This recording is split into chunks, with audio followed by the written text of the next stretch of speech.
Hello, I'm Andrew Susskind, and I'm a psychotherapist and author based in West Los Angeles since 1992, specializing in trauma and addictions. Welcome to our podcast, which I call It's Not About the Sex, also the title of my recent book. Here we focus on all topics related to compulsive sexual behavior, often referred to as sex addiction. In particular, we explore ways to build long-term sustainable recovery while establishing more meaningful connection and greater intimacy. Our intention is to offer fresh viewpoints, brand new perspectives, and practical user-friendly tools toward living a more deeply connected life. Let's get started. Today, I'll be chatting with my friend and producer, Sue Merlino, about the subject of sexual healing. And what I'm going to be focusing on with Sue is really a conversation about sober sex, because when somebody is in recovery from sexual addiction, we don't want to leave them out in the cold, right? We want to help them find a more satisfying, pleasurable, and fun sex life. And that's really what we're going to be talking about. We're going to be looking at sexual health, sober sex, and what it means to grow as a sexual being. Thank you so much, as always, Sue, for being here with me today. Oh, great to be here. Excellent. I'm really pleased that we're going to be focusing on this topic today because it's an overlooked topic, really. I mean, sometimes what happens is it's so overlooked that oftentimes there's a frustration level that happens with sex addicts who are wanting to have healthier, more pleasurable sexual activities, but just don't know how to get there. And so we're going to be talking a little bit about how that works and the doors that need to be opened in that direction. Yeah, I would assume there would be some confusion there. So it's good to address this. So Absolutely. let's just talk about a little bit about the title of your book is called It's Not About the Sex, as is the name of your podcast. Yet today the topic happens to be about sexual healing. So that seems a bit contradictory, and I'm sure you have a reason for this. So can you explain a little bit about sexual healing? Absolutely. So not only is sex addiction recovery about healing in general and healing the underlying pain, healing the feelings of shame and suffering that go along with sex addiction oftentimes, but we're really talking about what now, right? What now that we've gotten rid of the more destructive or self-destructive behaviors? What is it going to take to really enjoy a sex life again? So, in addition to mental health and physical health, you also use the term sexual health in your book. Can you unpack that a little bit? Sure. So, sexual health is something that has been developing through the years as a concept and as something that has been defined actually by clinical sex therapists, sexologists, sex coaches for many, many years now. And the recent definition that I believe is so important for us to look at and talk about today, it actually comes from the World Health Organization. And the World Health Organization really oversees mental health and oversees all kinds of issues that have to do with really having well-being in one's life. And so even though they focus on mental health, they also talk about things like physical health and sexual health. So with that said, I'm going to actually read the definition that they came up with because I think it's so important. Sexual health is a state of physical, emotional, mental, and social well-being in relation to sexuality. It is not merely the absence of disease, dysfunction, or infirmity.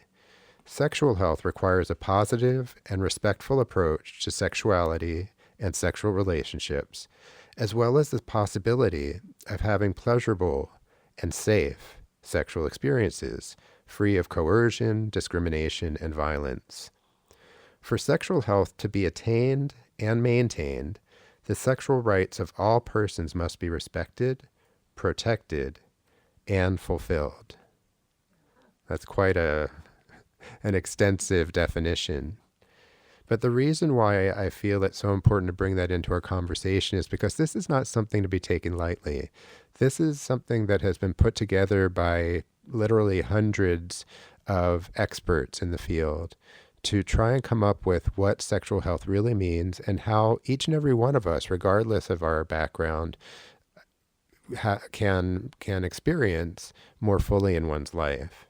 So I see the words like positive and respectful in that definition, and having pleasurable and safe sex experiences are very powerful. And it makes sense. I mean, even if you use those words in mental health and regular health, to have that as, I guess it's the common word is health here, to be positive and pleasurable and safe is very important. So it's good that they have those in there. Can you break this down a little more for us? Absolutely. So just the words themselves are very powerful, right? We're talking about positive, respectful, right? So positive and respectful. We're talking about pleasurable and safe. So positive, respectful, pleasurable, and safe. So if we put all those words together, we're really talking about something that is quite the opposite of sex addiction. Because generally in sex addiction, there's a compulsivity, there's a secrecy, there's a sometimes crossing of boundaries or even disrespect that can go on at times. But what the World Health Organization is proposing is that how can all of us have these safe, positive, respectful, pleasurable experiences that really can be defined by each and every person as an individual? I mean, there is no one size fits all here. Yeah. It's really about determining for yourself, how does this ultimately fit for you? So do you think that if someone is in a relationship, but it's not like pleasurable, then that's a red flag? Like there's something that pops up for them that they need to figure out why. But if they're like a sex addict and they find pleasure in that, because you could find pleasure in your addiction, obviously you wouldn't be doing it. So you're getting something out of it. How would they go about changing that dynamic from the addiction to the respectful relationship that they're in? It's a great question. And again, there's no one size fits all cookie cutter answer to what you're saying. But really what we're hoping is that we're introducing the idea that everyone has a right to sexual health, right? Each and every person on the planet has a right to feeling sexually healthy. And how you define that, and oftentimes that's with a professional because it's not the easiest thing to talk about, number one. But number two, it's something that really is a soul-searching question, right? Like, who am I to say whether or not somebody who, I don't know, for instance, has fetishes, which many of us do in one way or another, that somehow there's a right or wrong. If that's safe and respectful and pleasurable and fun, go for it, right? So I'm really a believer in sex positivity in the sense that I really want to talk with my clients about what is it that their body is really telling them? What is it that their spirit is really telling them? What is it that would be sexually innovative for them, or would be fun or improvisational or free? Oftentimes in sex addiction, it feels like most people would say that they feel locked into a behavior or locked into the compulsion. And so there's not as much of a repertoire available. And in sexual health or moving in the direction of feeling more freedom, less trapped, that's really an ideal movement, an ideal a part of the healing. I can see that there would be a lot of work around all of that. In your book, you talk a little bit about the erotic template. Can you say more about this and how this fits into a sex positive approach to sex health? Sure. An erotic template is actually very simple. It's what turns us on the most, right? And every single person has a different erotic template. So we have different parts of our body that get turned on, we have different parts of our brain that get turned on, and anything that contributes to feeling the eroticism that goes along with touch and with different body parts and with different sexual acts are all part of our erotic template. And so, again, the idea of limiting that is really not what this is about. It's actually about expanding one's repertoire in the direction of safe and respectful and positive and pleasurable activities and exploration. And so I'm very much a believer in having clients feel more expansive rather than more contracted. Do you feel like there's a lot of stops around that or holds on that where people don't feel like they can be open to talk about that? Or like I know growing up, like sex was never discussed, and and then you get into an issue, you don't know how to resolve it. I would think that breaking down those walls of communication would be a very important thing to do. Well, I think you're talking about something that many of us grew up with, which is kind of a puritanical belief system of what's right and what's wrong. And I don't see our erotic templates or our sexual healing or sober sex as a right or wrong. I see it as an exploration. I see it as a discovery process. And so when a sex addict has been stuck in certain behaviors for a long period of time, what we're looking at is, well, what really works for them today and what doesn't work. So there's a transition. Sometimes they need to take a break, right? Sometimes they'll take a certain period of time, maybe of abstinence from everything, including masturbation, just to kind of reset the brain. For people who are into porn, as an example, and use porn every day, multiple times a day, their brain is hijacked.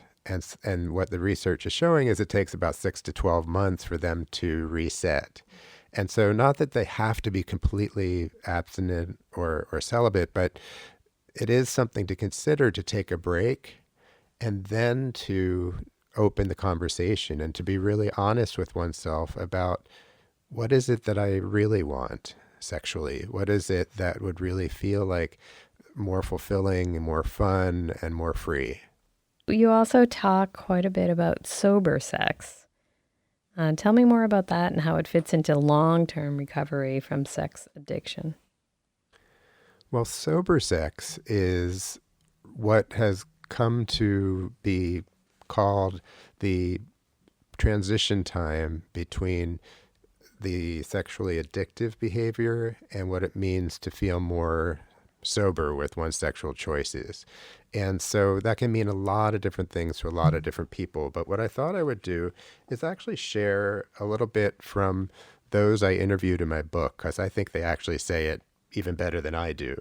So Alex was asked this question: do you believe that you're a healthy sexual being? If so, how? If not, why not? And he said, I would like to be with somebody who I have a strong sexual connection with and know well. That hasn't happened yet, so it's not ideal right now. But I think for me to not have sex, which I've done before, is not healthy either. So Alex is really sharing a dilemma of being a single man who is interested in being sexual beyond his addiction, but he doesn't have a partner yet, and he hasn't really determined what sober sex is going to look like. All he knows is that he doesn't want to be completely abstinent, and he doesn't want to be reckless. Right. So Yeah. he's trying to find that medium ground, whatever that might be for him. So one of the questions that I asked in the book is, how do you integrate sex and intimacy? And I just want to preface this by saying that sex and intimacy don't always have to go together. If somebody has a friend with benefits or a sex buddy that they enjoy playing with, those are options, right? But some of the people who were interviewed in the book are very interested in integrating sex and intimacy. And This is what Mario had to say about that. By only engaging in sexual activity with somebody who knows and accepts me for who I am, I show up as a person, and they show up as a person, not as a fantasy or a stand-in for porn. Yeah, so Mario's really speaking for those who are wanting to have monogamy in their life and wanting to have real sex, like real person to person sex, as opposed to porn sex or fantasy sex or that kind of thing. Not that there's anything wrong with some of those things, but this is just his approach. It's like a more emotional connection. That's right. Yeah. I mean, I'm only speaking on behalf of women, and you only can speak on behalf of men. But I would say that there is a difference, and I don't know if you have any women clients or anything like that you have information about. But I would think that women overall would tend more to have an emotional connection than the men. At times. At times. Yeah. Susan, who was in the book, actually comes from the industry of sex work. And so there was a real movement in her life, a real decision at some point to leave that industry and to find ways of being more questioning of what really was meaningful for her and what was the kind of connection that she was looking for. So that's that extreme. But it really depends. I think that everybody is really looking for, I would say, some kind of deeper connection. That comes in different shapes and forms, but whether it's men or women, there is generally a desire for deeper connection, which often does come through sex. We touched upon this a little bit about fantasy and sexual fantasy, and it's such a major part of sex addiction. Do you try to get rid of the fantasies, or how does that work? Well, the thing is, and it's such a good question, Sue, we're not getting rid of fantasy. We're not somehow trying to be fantasy police, because fantasy can be very exciting, right? It can be something that can be brought into relationships really safely and respectfully if both individuals are open to that. And fantasy often can be a turn on. Fantasy can be something that can create some sexual juices, open to something beyond what's happening in the moment. I mean, unfortunately, it can be taken to an extreme, right? So porn is pretty much all about fantasy, and that can sometimes take somebody into the abyss, right? Where people get lost in that. But fantasy that's used in healthier ways. I mean, I think BDSM folks are great examples of using lots and lots of fantasy. But what's interesting about BDSM is that there are very, very clear boundaries and agreements. So that's what makes it safe and pleasurable and respectful. So would you consider that? I'm just a little confused. Would you consider that also a part of sober sex? Can you have sober fantasy sex? If it's talked about and open between partners, I'm really talking about, this is my own bias, is that if there's emotional transparency, then it's fine. It's totally open. Okay. Now, I'm just going to quote one more person. Okay. Go back to Colin, and the question was this.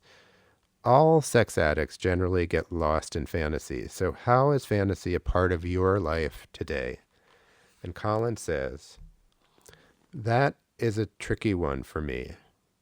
In my addictive pre-recovery days, fantasy was a way of escaping. Today, fantasy can be a way to consider new possibilities for my sex life. But it's something I need to be mindful about because it's in the same part of my brain that went into unhealthy fantasy territory in the past. I need to be mindful that I'm not using it to avoid dealing with something deeper in my life. Right. So that's what I was wondering, like that line And how you cross it is just, like he said, to be more mindful of it and to understand where it is and where it's going and where it's taking you. Right. So the mindfulness is so important. And also that recognition to ask oneself, is this a form of avoidance? What am I avoiding? Or is it not? Right. Is there pleasure in it? Is it reciprocated with your partner? Is there boundaries and all of those things? So I think when you say sober sex, that the definition of it should include that there's boundaries, there's definitely lines, and obviously communication and mindfulness are big parts of that as That's well. right. Yeah, interesting. Because when you think of the word sober, of course, it comes up like people who are sober and who are alcoholics. It's the absence of alcohol, right? But I guess it's also the absence of the desire for alcohol or not? Or is it the absence of the desire to have sex? Remember when we talked about emotional sobriety Mm-hmm. and how emotional sobriety, one of the hallmarks is feeling more like oneself, feeling more regulated, resilient, and buoyant in one's nervous system? That's really where I go with this, is that sober sex is about being present, being in the Okay. here and now. So again, all of that mindfulness is great to Exactly. have that a part of the That's big right. picture. So in your book, you also discuss the possibility of integrating sex and intimacy in your life. Tell us more about what that means and how that might look. I'm going to go right to a quote from Alex because I Okay. think he says it so well. And the question I had posed to him is, how do you integrate sex and intimacy? I'm not there yet.